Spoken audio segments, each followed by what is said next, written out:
Hello. You know, I am a very whimsical man with an optimistic nature. But you see, I'm also no fool, and I know that to stay optimistic in this world takes a bit of maintenance. Especially nowadays, where there's no shortage of awful energies or people screaming as loud as they possibly can everywhere, all of the time. And you see, I happen to know very well that letting those awful things into your mind can slowly poison your very spirit and dull your sense of curiosity. And that can be so powerful over time that it makes you forget who you are and what you ever even loved about yourself to begin with. Pretty dark stuff, right? But there is very good news to this, I promise. And the good news is that, as far as I'm concerned, one of the simplest life hacks imaginable for a person to stay bright is to simply love things ferociously and share those things you love with the people that you love as often as humanly possible. It's my favorite thing about literally being alive, and something that I love very, very much for whatever reason, is miniature, just little things, miniature things. So if you're into it, allow me please to show you some of my favorite miniature things that I own. Welcome. What is it about miniature things? Why are they so lovely? They're good. They're so good. And I have so many of them. Just so many things that are tiny and good, and I've been hoarding them my whole life. All that back there, that's just maybe 1/10 of the miniature things that I own. My point is that I have so many miniature things that I'm just gonna limit myself to a select few today. I'll warn you that this first one, you're not ready for. He is such a electric little rock star. Get ready to freak out. Now I'm in the game, I was on the bench. First I was renting, now I'm collecting rent. Run it up. Casa Obake. Oh my god.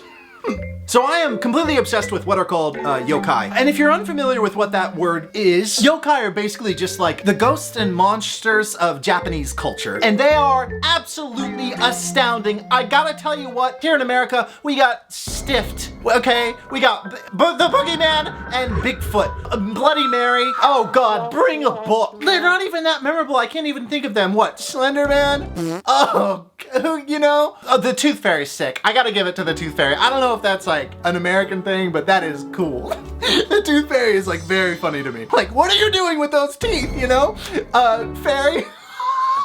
Anyways, Japanese yokai are the coolest ever. Oh god, are they good. I read a book about yokai once to a spider friend that I had. In the case of yokai, there is no universal classification code or nomenclature. Oh, lost you. That's fine. I'm gonna keep on going. Oh, that was a lot of fun. God, I miss him. I never even got to say goodbye to him. One time I checked his little cave and he was just gone. Anyways, yokai are the best. And as a side note to my fellow weebs, my absolute favorite contemporary anime is called Elegant Yokai Apartment Life, which is about a young man who moves into a haunted apartment building and spends his days with wholesome ghosts, which is all that I want for myself. That's all I'm going for. Do you understand? Okay, sorry. I told you this channel is called Garrett Unhinged. It's gonna go off the rails. Oh, Casa Obake. Let me tell you about him. I picked him up in Little Tokyo when I was getting some noodles with my friend Jenny Yokobori. And basically, Jenny and I are his parents. That's how I see it. That's why I mention it. So this guy is really funny. What he is just a lost umbrella. That's it. And let me tell you his MO, okay? This is what he does. You know, we have the monsters that wait in our closet and grab your feet and pull you under the bed and appear in the mirror and you die, like whatever, all these things, right? This is what Obake is interested in doing. He hides behind like bushes or little corners or, you know, household items, and he jumps out and he gives you a silly little scare. And if he has time, he'll give you a quick lick. And then once he's done his silly deed, he flies off into the sky while laughing. That's why he's my favorite. And one of the coolest things is that I feel like a lot of monsters in American culture are like made up to just frighten children into behaving. But Obake here, if he sees children, do you know what he does? All he does is sings with them and hangs out with them and vibes. Absolutely one of my favorite miniature things. Keeping them around and seeing them just reminds me to freaking stay silly. Don't take things so seriously. You know, that one-footed, long-tongued, sentient umbrella is very inspiring to me. Obake. Item number 2, my book nook.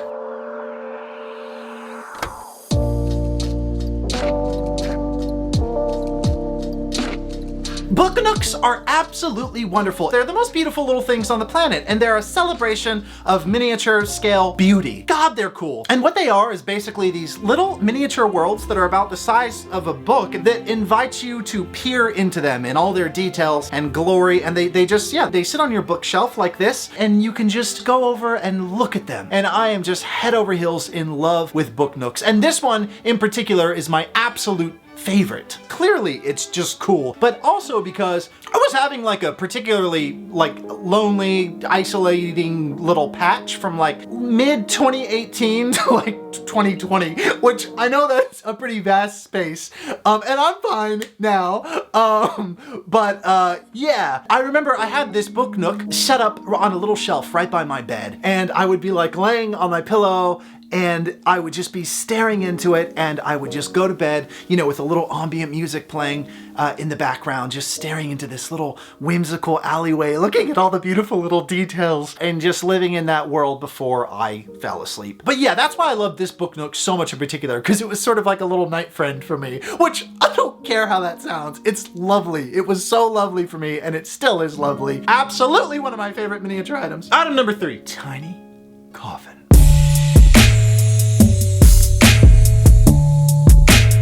Just a tiny coffin. This is a weird one, but ever since I was a kid, I've been like very obsessed with the bereavement industry, like funerals and graveyards and cemeteries, like all that stuff. I find it deeply fascinating. Always have, always will. I hang out in cemeteries so often, like more than you think. But yeah, I've been into that my whole life. Just like the practice of respecting things and people who have passed. It's a very beautiful, cool thing to me. And this might be a funny thing to say, but I always have and still do bury like things that have passed away that I find. Ever since I was a little kid, like on a playground or in my backyard, if I ever found something that had passed away, you know, a bug, you know, a bird, a rodent, you know how like when you're a kid and you're playing outside, you sometimes find a dead thing. It's just what happens. Well, what I would always do, and maybe you did this too, please, say that you did this too, is I would always find like a little box, sometimes build one, and, you know, make a little coffin, gently and respectfully, you know, put it in a thing and bury it, and then find, you know, like a little stone or something that meant something to me to give whatever creature I was burying a little gravestone. Don't look at me like it's weird. Come on. And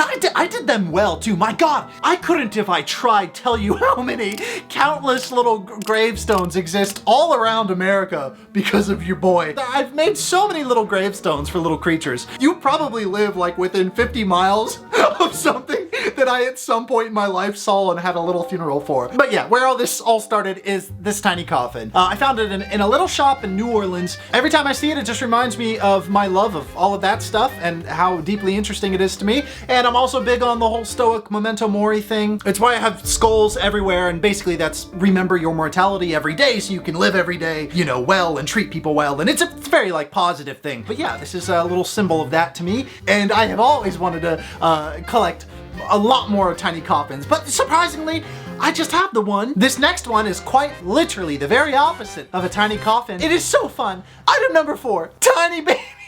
Look.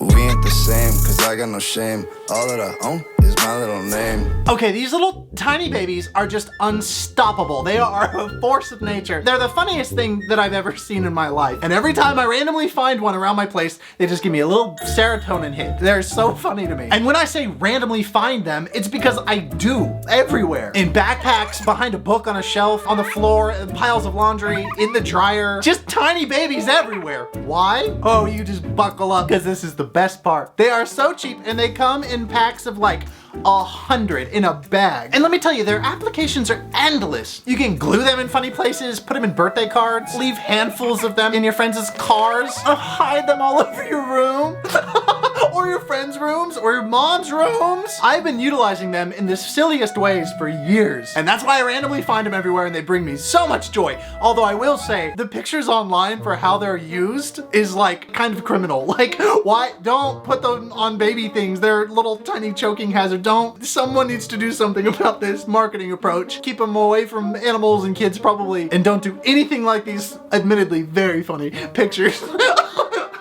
Sorry, I shouldn't laugh at that. But like, what? Don't put them in ice cubes? Although that is pretty funny, a little cold baby in an ice cube. But yeah, the tiny babies are some of my favorite little items. They're very funny to me. Item number 5, tiny scale Casper door.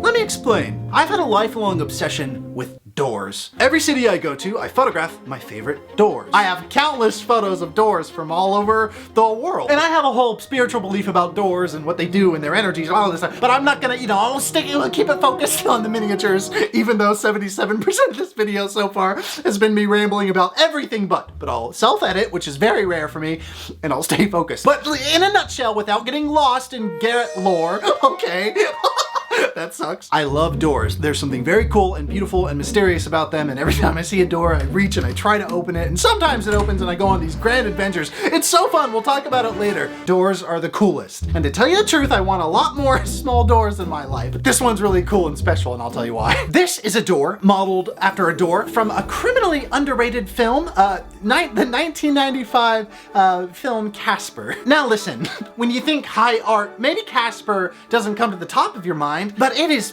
great. And I don't think that the comedy would hold up in all fairness, but believe me when I say, if you're a fan of like those beautifully designed, handmade sort of movies like Grand Budapest Hotel or Edward Scissorhands, Addams Family, Tim Burton's Batman, if you're into that like highly designed production design vibe, I guarantee you, you're gonna have a blast with Casper, 1995. Oh, it's so beautiful. It's silly, but beautiful. Anyways, in Casper, I won't spoil anything, but there's a scene with this like this giant woman who's like a ghost woman, and she's floating around like literally trying to get rich and like screaming at people.